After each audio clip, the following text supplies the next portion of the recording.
បាទសូមគោរពជំរាបសួរលោកជំទាវលោកជំទាវខ្ញុំចង់ដឹងអំពីគោលបំណងចម្បងនៃការរៀបចំនៅសិក្ខាសាលាអំពីផែនការអនុវត្តផែនការសកម្មភាពជាតិស្ដីអំពីសុខភាពសិក្សានេះគោលបំណងសំខាន់យ៉ាងណាដែរលោកជំទាវបាទចាអរគុណណាស់ចាអឺចង់សូមជំរាបថា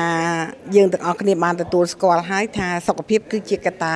សំខាន់សុខភាពគឺជាចលករមួយសម្រាប់ការអភិវឌ្ឍមូលធនមនុស្សឲ្យคล้ายទៅជាមូលធនដ៏សកម្មរបស់ជាតិណាចាអញ្ចឹងការងាររបស់យើងដែលយើងបានរៀបចំនេះគឺឆ្លើយតបជាមួយនឹងគោលនយោបាយជាតិស្ដីអំពីសុខភាពសិក្សា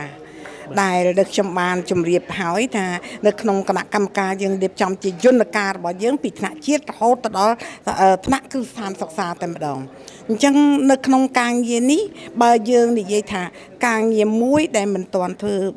វើហើយក៏ប៉ុន្តែយើងធ្វើដែលគ្មានការចង្អុលទិសធំទៅអញ្ចឹងត្រូវតែរៀបចំផែនការធ្វើអ្វីមួយតតែរៀបចំផែនការទាំងអស់នេះទៅផ្សារភ្ជាប់ជាមួយនឹងសកម្មភាពផ្សារភ្ជាប់ជាមួយនឹងធនធានមនុស្សនិងធនធានថវិកាចាអញ្ចឹងការប្រជុំនៅក្នុងថ្ងៃនេះគឺជាការជួបជុំគ្នាដើម្បីធ្វើការណែនាំថាតើយើងត្រូវធ្វើបែបណាដើម្បីរៀបចំផែនការនេះឲ្យបានល្អការចាត់ចែងផែនការនេះឲ្យបានល្អទាំងផ្នែកធនធានមនុស្សទាំងផ្នែកថវិកាអញ្ចឹងការងារថ្ងៃហ្នឹងគឺយើងនាំគ្នា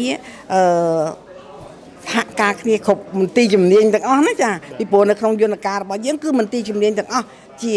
សមាជិកនៅក្នុងគណៈកម្មការនឹងដែលមានអភិបាលនៃគណៈអភិបាលខេត្តជាប្រធានអញ្ចឹងយើងធ្វើការទាំងអស់គ្នាយើងរៀបចំដើម្បីដឹងថាយើងត្រូវធ្វើបែបណាដើម្បីធនធានមនុស្សរបស់យើងអាចក្លាយទៅជាមូលធនមនុស្សដែលមានសុខភាពល្អមានសិលធម៌ល្អ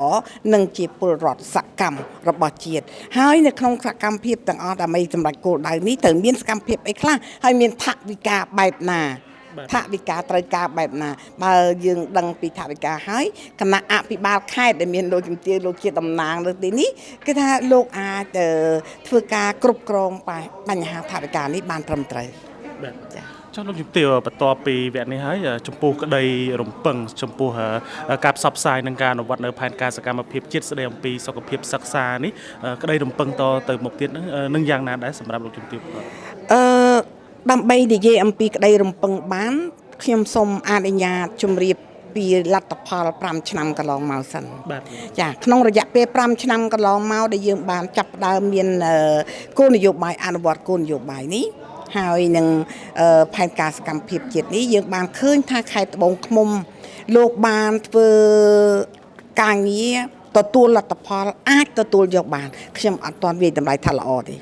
ក៏ប៉ុន្តែអាចទទួលយកបានឆ្លើយតបទៅនឹងគោលបំណងនិងចក្ខុវិស័យរបស់រាជរដ្ឋាភិបាលអញ្ចឹង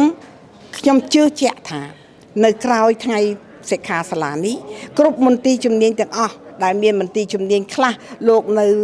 អល់ឯកពីព្រោះថាធ្វើការងារហ្នឹងការងារបននេះការងារបននោះបោះបាល់ដាក់គ្នាណាបោះបាល់ដាក់គ្នាអញ្ចឹងមិនថាការងារសុខភាពសិក្សានេះមិនមែនជាការងាររបស់អប់រំតែមួយទេតែជាការងារយើងទាំងអស់គ្នា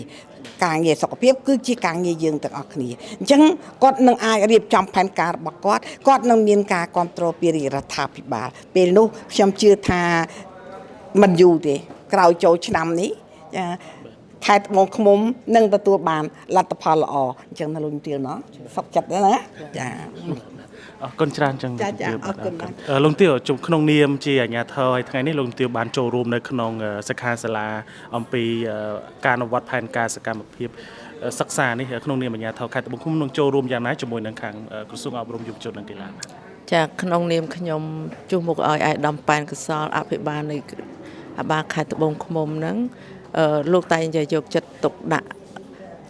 ចំពោះវិស័យអប់រំហើយជាពិសេសផ្ដោតទៅលើផែនសកម្មភាពសុខភាពសិក្សាអញ្ចឹងក្រោយពីទទួលបានការណែនាំរបស់អាយដាមបណ្ឌិតសភាចាហុងជូនរុនដែលជាប្រធានគណៈកម្មការអន្តរក្រសួងលោកបានឲ្យខេត្តនីមួយៗបង្កើតគណៈកម្មការសុខភាពសិក្សា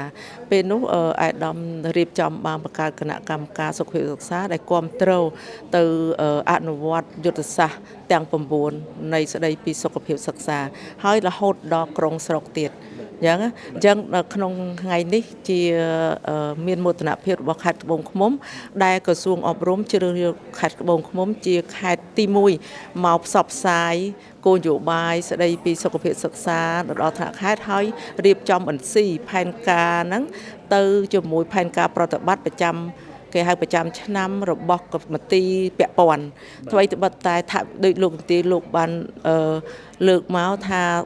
ការអនុវត្តផ្អែកទៅលើថវិកាអញ្ចឹងថវិកាគឺដើម្បីអនុវត្តបានជោគជ័យ